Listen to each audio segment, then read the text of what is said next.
Je m'appelle Amélia, je suis de Suisse, de la partie française, francophone de Suisse. J'ai grandi témoin de Jéhovah.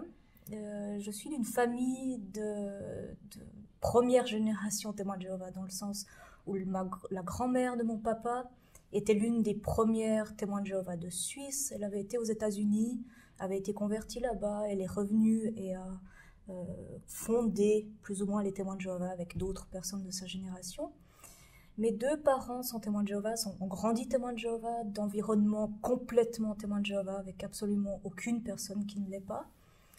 Et mon papa a été au Bethel pendant un petit moment, et ensuite il a été muté, enfin il est venu dans une des congrégations de Suisse, parce qu'elle n'allait pas très bien, si j'ai bien compris l'histoire. Et du coup, il a été là pour soutenir cette congrégation, car c'était quelqu'un de bien, de zélé, un bon serviteur de Jéhovah. Donc j'ai grandi là avec mon frère et ma sœur, qui étaient mes aînés. Et je pourrais pas dire que, a priori, j'ai une enfance terriblement malheureuse, dans le sens où j'avais des parents aimants. J'étais entourée de beaucoup d'attention de la part de ma maman, de mon papa. Mais je me suis jamais sentie complètement à ma place en tant que témoin de Jéhovah. En fait, je pouvais pas avoir d'amis, vu que les témoins de Jéhovah ne se mêlent pas aux gens du monde. Et de mon âge, dans la congrégation, il n'y avait pas d'enfants. Donc j'ai eu une enfance assez solitaire. Je ne pouvais pas avoir d'amis en dehors, j'en avais pas en dedans. Et puis j'étais quelqu'un qui réfléchissait beaucoup depuis petite et qui prenait les choses très à cœur. Donc je croyais vraiment que tous les gens de l'extérieur allaient mourir, que si Armageddon venait, j'étais la seule, moi et ma famille, à être sauvés. Et depuis petite, en fait, j'avais aucune envie d'aller au paradis. C'était quelque chose, je me disais, vivre éternellement avec ces gens que je n'aime pas.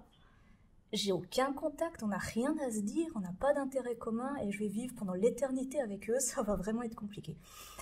Et c'est un peu, si je pense à mon enfance, c'est ce sentiment-là de solitude et de ne pas être à sa place finalement et de ne pas savoir où aller. C'est arrivé au point qu'à l'âge de 9 ans, j'ai essayé de me suicider. Enfin, essayer de me suicider, comment on le fait à cet âge-là, c'est-à-dire que j'ai pris des médicaments qui traînaient et puis je les ai mangés et puis j'ai dormi un petit peu plus qu'avant, enfin que les nuits précédentes, mais il s'est rien passé de particulier. Mes parents, j'avais montré pas mal de signes car je posais beaucoup de questions, je disais est-ce que si on se suicide on va quand même au paradis? Ça a été jusqu'au surveillant de district à qui j'ai posé cette question-là, qui n'a pas su très bien me répondre en fait. Et puis j'avais des doutes si je devais me suicider ou pas, parce que je me disais, si je me suicide et que je vais au paradis, et je me réveille, et mes parents vont me mettre la pression en me disant, qu'est-ce que tu as fait? Tu nous as rendus tellement malheureux. Et en plus, je devrais rester là pendant l'éternité. C'était vraiment un moment assez difficile de choisir si oui ou non me suicider.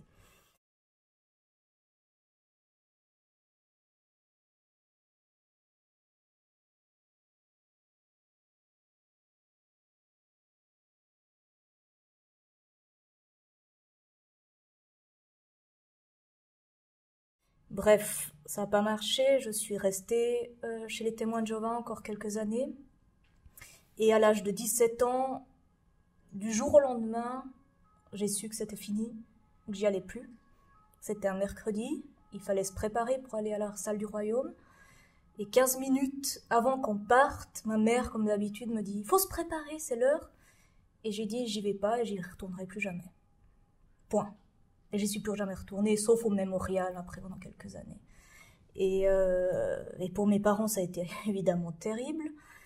Ils sont partis quand même à la Réunion, et ensuite pendant des jours et des semaines, ça a été des crises de larmes, ils ont tout essayé pour que je revienne, et pour moi c'était absolument impossible. Donc j'ai quitté la maison, j'étais hôtesse de l'air pendant une année, il fallait que je parte de cet environnement-là.